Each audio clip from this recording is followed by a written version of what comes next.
Bonjour, bienvenue sur le Lamsilis, un navire de recherche de l'Université du Québec à Trois-Rivières. Officiellement, mardi, le bateau va quitter Trois-Rivières et monter tranquillement jusqu'à Brockville.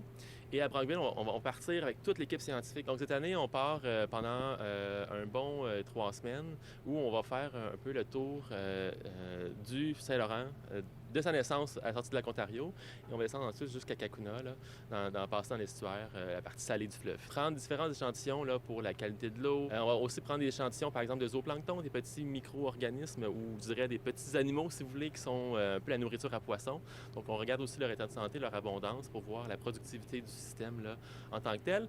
Et on a aussi beaucoup de gens cette année qui viennent pour faire de la cartographie, pour regarder aussi à quel point il y a des zones urbaines sur le bord du fleuve qui peuvent ensuite influencer la qualité de l'eau. Maintenant, ici, vous vous trouvez dans les laboratoires du navire. Donc, ce sont des laboratoires, on indique des laboratoires universitaires. Un événement porte ouverte cette fin de semaine où on invite les gens à venir voir le navire, à venir comprendre aussi un peu plus le fleuve. Il y a des ateliers de vulgarisation scientifique, d'activités familiales, je dirais aussi, là, pour mieux comprendre les enjeux, mieux comprendre la perspective qu'ont les scientifiques. Donc, vous êtes ici dans l'ère de vie, en fait, là, avec les douches, les toilettes, les chambres à coucher. On a normalement des gens qui s'occupent du navire en tant que tel. Eux, ils vont être environ 5 personnes au total et il y aura environ entre 10 et 12 scientifiques, étudiants qui vont venir faire de la recherche là, durant toute la durée de la mission. On a beaucoup d'étudiants de l'UQTR, mais aussi d'autres universités au Québec. Là, je pense qu'il y a 5 universités au Québec et 3 du côté de l'Ontario aussi. On utilise le navire vraiment comme une plateforme de recherche ouverte scientifique pour que les gens puissent faire de la recherche de manière intégrée. Pour les étudiants, ça reste une très belle opportunité dans leur formation universitaire de pouvoir travailler à bord d'un navire, de pouvoir travailler avec une équipe de recherche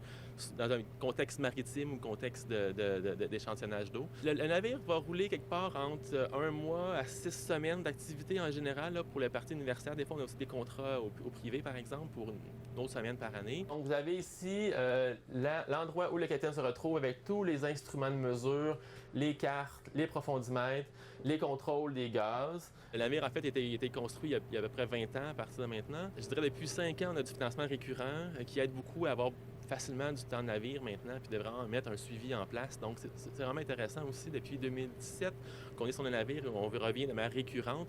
Donc, tranquillement, on arrive à construire un historique de comment le fleuve change. Les laboratoires ici sont des laboratoires, au même titre qu'un laboratoire universitaire dans une université sur le sol. Évidemment, bon, après ça, il y a les enjeux de... Le bateau va bouger un petit peu tangué, donc il y a des enjeux de sécurité supplémentaires qu'on doit faire attention aussi au niveau de la gravité, des choses qui peuvent bouger un peu dans le laboratoire.